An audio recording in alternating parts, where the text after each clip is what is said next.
umaga po mga ka-farmlat. Dito po tayo ngayon. Pupuntahan po natin yung property na ating ibebenta. Ito po yung National Road. Buhat po rito sa National Road, mga around 2 minuto lang, mga 2 minutes. Ganyan. Papunta po rin sa property. At yun po ay tuho po ng kalsada yung property na pupuntahan natin. So tara po, puntahan po natin yung area kung saan natin ibebenta. Ayan, nandito na po tayo ngayon sa ating ibebentang property na 2 hektarya. Titulado po ito, Transfer Certificate of Title. Along the road po ito. So nakikita niyo po yung kalsada. Ano po? Ang maganda po nito ay mayroon pong ilog sa property. Kaya kung gusto niyo po na magtayo kayo ng resort dyan sa 2 hektarya po yan, dito po sa left side na ito lang, pwede. Magkakaroon po kayo dito ng, pwede kayo magtayo ng pool with running water. Ito po, nakikita nyo naman po, malakas ang lagastas ng tubig. Pasok po yan sa loob ng property. Kasi po ang property hanggang dito po sa kabilaan po nitong ilog. Dito sa part na to, medyo maliit na ang portion ng lupa. Pero dito kalakihan po. Palabas po tayo ng highway. Buhat sa highway, mga 1 minute lang po ang layo. 1 minute mahigit itong 2 hectares na ito. So ito po ang laman ng loob ng property. At napakaganda naman po nito. Flatland po ito, mga ka-farmlat. Napakaraming niyog. Yan. Kita nyo naman po. Ang kalsada, very accessible talaga siya.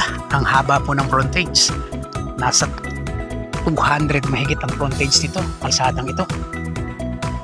May cemented road at saka may rough road. Pero buhat dun po sa highway, cemented road po ang ating dadaanan. Siguro may 10 meters lang na pagitan na lubak. Ayan, nakikita nyo po, nililinisan na po ng may-ari. Although malinis naman po siya, hindi naman talaga siya masukal. Ayan na po. Ayan po ang mga niyugan niya. Sagana sa liyog. Ayan, nakikita nyo naman po yung running water. Kaya pwede po rito magkaroon ng resort. Karamihan po dito, may mga resort dito sa unahan, may mga pools na open po sa public. Dinadayo po dito yon. Siguro around mga 3 kilometers at mga 3 kilometers or 2. Ganyan, ang layo. Papunta puro sa falls.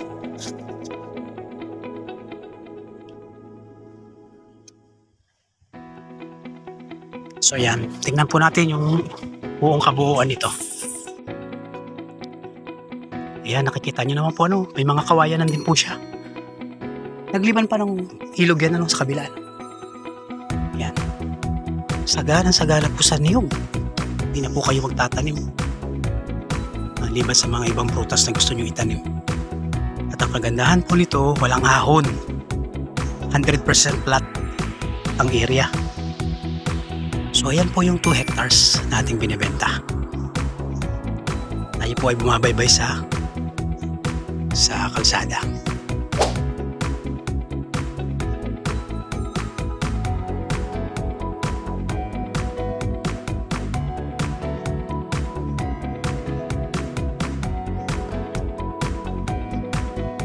Yan po. Tayo naman po yan. Grabe. Punong-puno ng niyog. Tapos yun, cemented road po uli yun.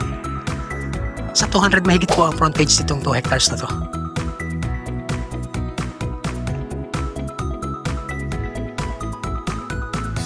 So yan po mga ka-farmlat.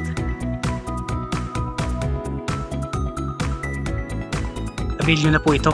Pagkakataon nyo na po ito mga ka-farmlat. Mga buyers po dyan. Ito po yung mura ng farmlat na ito. Bukod sa malinis po ang papel, napakalapit pa po sa town proper. Bihira po yung ganito. Mabilis lang po itong maubos. Makuha. Kaya pagkakataon nyo na, contact lang po kayo sa number na nasa screen. Sa aking Facebook account, Messenger, WhatsApp, YouTube account. Contact na lang po kayo. para sa iba pang detalye. Ayan po ang isa sa nandito sa loob ng property sa 2 hectares. Ito po pala may sukat na kulang-kulang 2.5 hektarya. So andito po nakikita nyo po meron po siyang sagana sa tubig na source. May bukal po siya. Ayan po. At titingnan po natin kung nasaan yung magandang falls pwede pong gawing i-develop yung area. Kaya ito na po. Pagamat medyo mababa po ang falls na to, pero pwede po nating i-develop ito. Nasa loob po yan ng property.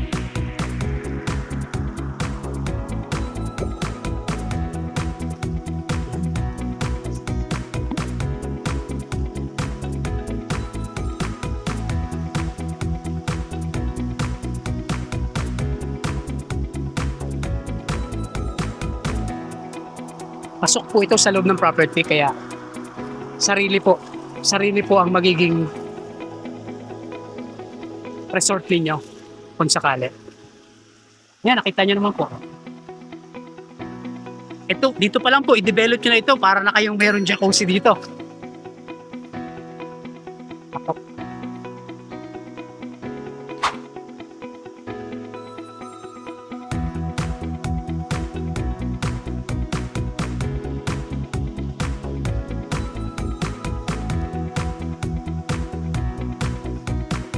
Yan po, pwede na rito maglangoy. And then i-develop at dun meron pa rin po mas mataas-taas pa na bahagi. Mataas po na area. So yun, nakikita nyo naman po. Pero kasama po itong mga ilang bearing fruit katulad ng pili. Pili na, ayun po, marami po siyang tanim na pili. Yan po ang 2 hectares, 2.5, almost 2.5.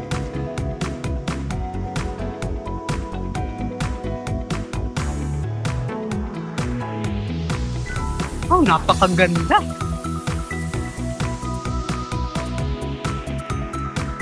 Ganda men. Ito mas mataas-taas. Wow.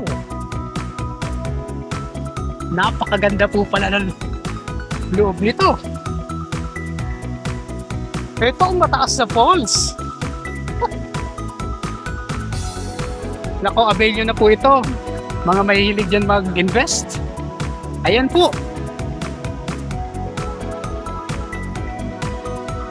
Medyo mataas na bahagi na bato. Wow! Grabe!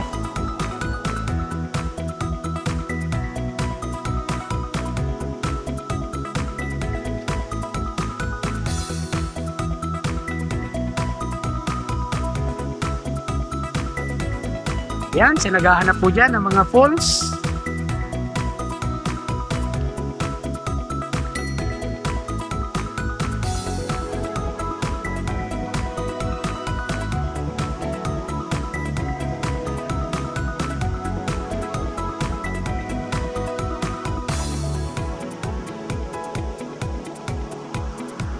Ito po, nasa loob po ng property yan.